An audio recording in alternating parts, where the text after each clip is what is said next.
દયારામભાઈના ચંદ્રાવલા.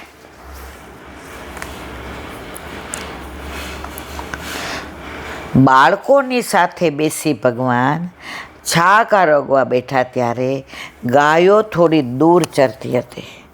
બ્રહ્માજીએ ગાયો વાછરડાનું હરણ કર્યું ત્યારે કૃષ્ણ પોતે જ ગોતવા ગયા.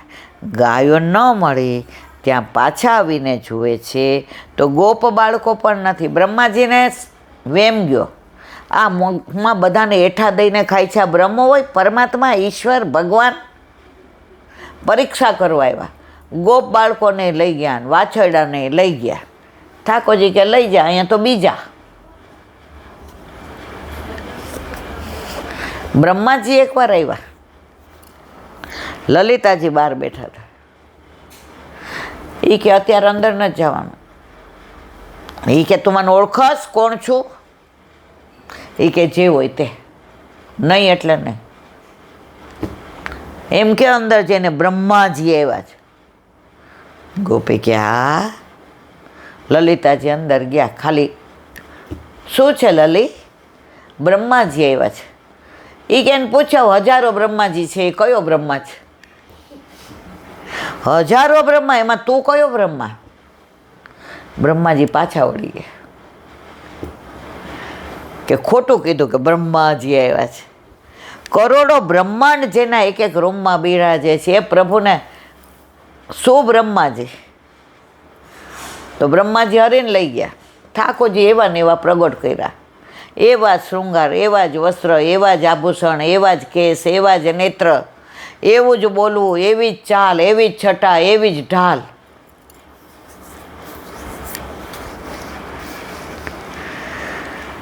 પ્રભુ આ સાર સમજી ગયા કે આ બ્રહ્માજીની ચાલ છે. તે જ વખતે ગોપ બાળકો અને ગાય વાછરડા બધું પોતે જ બન્યા. આમ 1 વર્ષ પૂરું થયું. બ્રહ્માજીની તે ઘડી પળ થઈ હતી. તે આવીને જુએ છે તો અત્રે તો તેની તે જ લીલા દેખાણી, કાંઈ ફેર પડ્યો નહીં. ગાયો ગોપો બધું તેનું તે જ જોયું. ત્યારે પોતે છુપાવેલા તેને પાછા આપી સ્તુતિ કરી ક્ષમા માગી. આખા ભાગવતમાં બ્રહ્માજીએ જે દોષ કર્યો, ગાય, બછરા અને બાળકોને હરી જવાનો, ક્ષમા માગી ન આપી. એ જ વસ્તુ ઇન્દ્રએ 7 દિવસ સુધી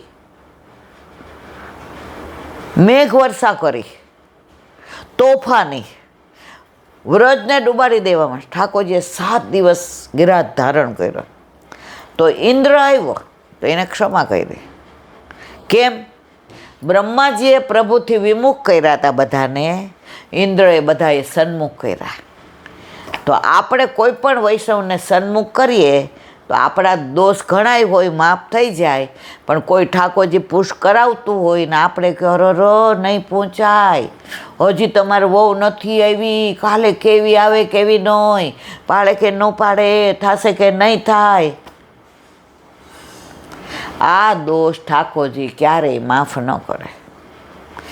અને કોઈ ન પુષ્ટ કરાવતું હોય અને એને ઇન્સ્પાયર કરીએ, કશુંય નહીં, તમે સવારે અડધો કલાક કરો છો એમ કરો, દૂધ મિશ્રીને મેવો ધરો, ઠાકોરજી રાજી રાજી, ધીમે ધીમે આગળ વધજો. ઓલા ડરતા હોય અને પુષ્ટ કરાવે તો પેલા સનત થઈ જાય ને તમારા દોષ જ્યાં હોય એ બધા નિવૃત્ત થઈ જાય.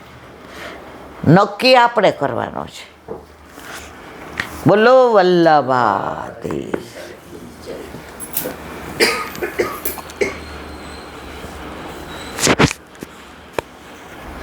શ્રી વલ્લભાધીશ.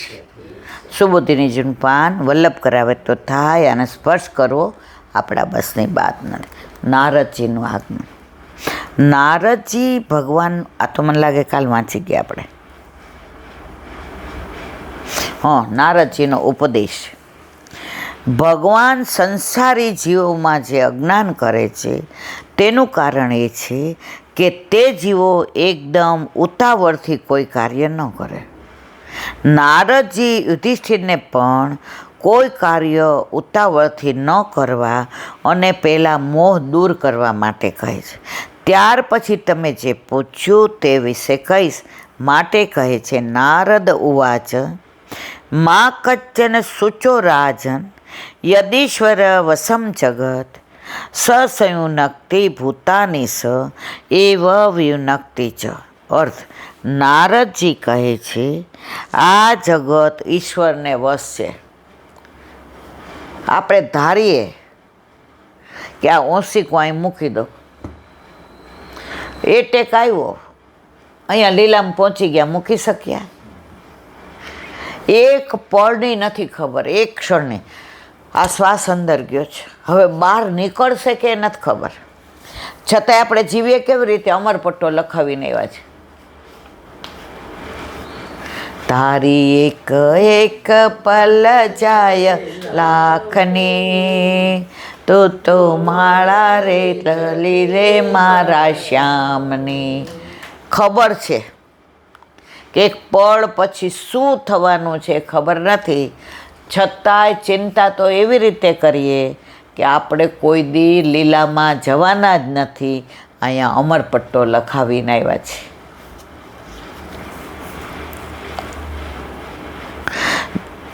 તે પ્રાણીઓને ભેગા કરે છે અને છૂટા પાડે છે. આપણે બધા ભેગા થયા.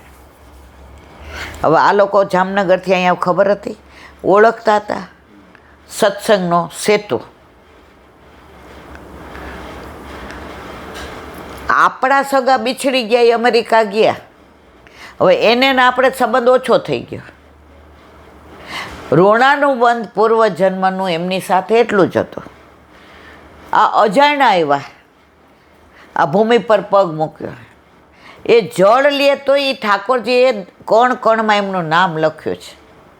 આ જાણીએ છીએ કે સંબંધો બધા ઋણાનું બંધના છે, પણ છતાંય આસક્તિ આપણી જરાય ઓછી થતી નથી. હું અને મારું અહીંયા બેઠા છીએ. હમણાં ગળાનો મંગળસૂત્ર લઈને કોક દોડે તો હું સત્સંગ કરું કે એની પાછળ દોડું? પાછળ જ દોડું ને. આસક્તિ સોનામાં. સોનું નહીં, ખોટું હોય તો દોડીએ કે આ મારું 500 રૂપિયાનું લઈ ગયો. એટલે જ્યાં સુધી આસક્તિ છે સંસારમાં, ત્યાં સુધી પ્રભુમાં આસક્તિ થાય નહીં. એક જ વસ્તુ છે, જેમ જેમ સંસાર છૂટે એમ એમ શ્યામ તરફ તમારી આસક્તિ વધે. પણ આપણા બધાને એવું છે, સંસારમાં આસક્તિ વધતી જાય છે અને પ્રભુમાં ઘટતી જાય છે. અને અંત સમયે પાછા જેના માટે આસક્તિ રાખીએ ભેગા નહીં આવે. તોય પાછા મારા દીકરાને કહો ને, મને તુલસીજી દેવ બેસને છાની મને ઠાકોરજીને કે દે તને. એક પ્રાચીન વૈષ્ણવ હતા ને, કાયમ દ્રઢઈ ન બોલે. તો છેલ્લે સુરદાસજી માટે ગુસાઈજી પધાર્યા હતા. તો એ કાયમ એમ કે એમના માટે ગુસાઈજી આવ્યા તો અમારા માટે કાંઈક તો પ્રભુ એવી કૃપા કરશે જ. તો છેલ્લે ગયા ત્યારે દીકરાને, વહુને, દીકરીને કોઈને યાદ ન કર્યા. મારો વલ્લભ આવશે, મારો વલ્લભ આવ્યો છે લેવા, મારો વલ્લભ મને લઈ જશે જો. એને વલ્લભ સિવાય કોઈ યાદ ન આવ્યું.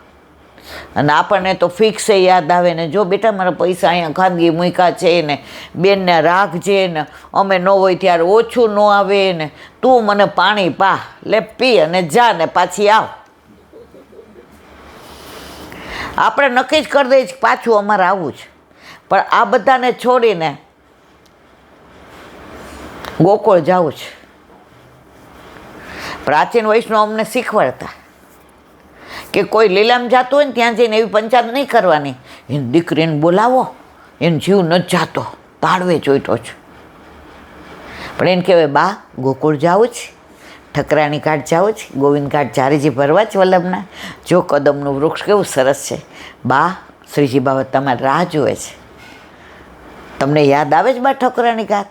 જો યમુનાજીનું પાન કરો, કેવા ખોળખોળ વહે છે, સોળે શણગાર સજીને હાથમાં કમળના માળાજી લઈને માં જુઓ કેવા ઠાકોરજીને ધરાવવા આવ્યા છે. દર્શન થાય છે ને, કરો કરો.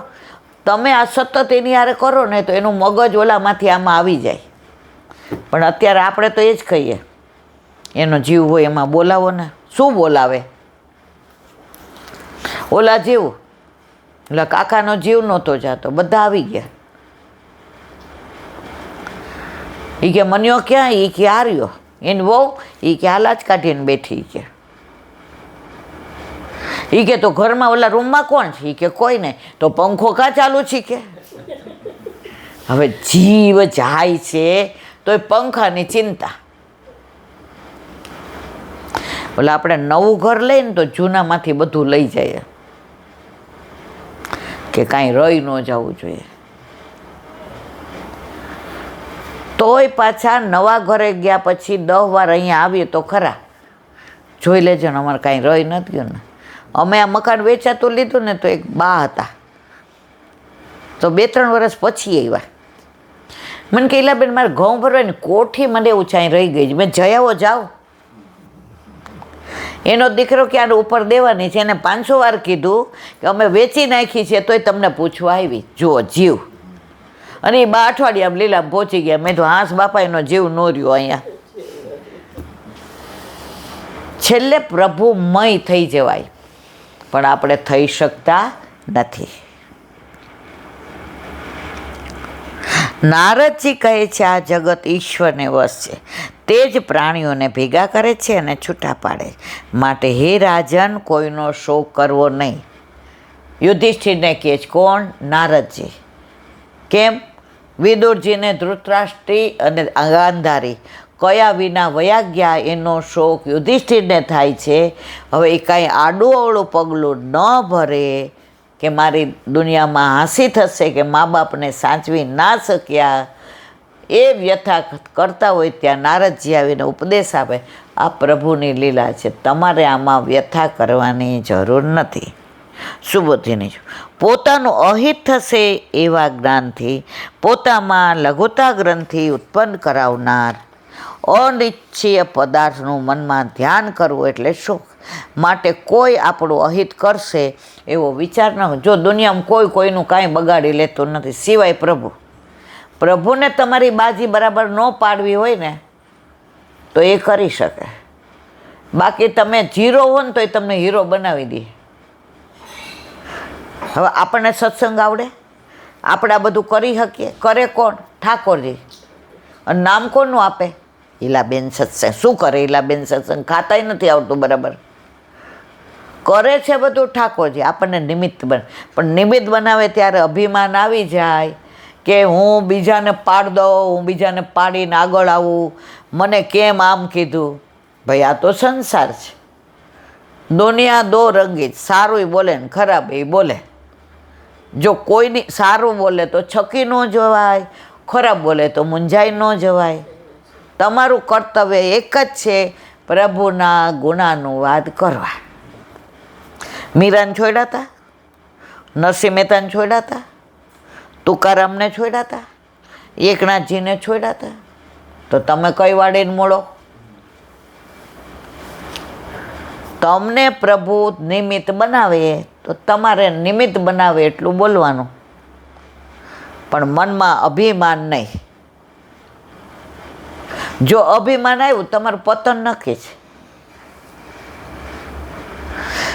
રાજન સંબોધનથી બતાવ્યું છે કે યુધિષ્ઠિર મોટા કુટુંબવાળા છે.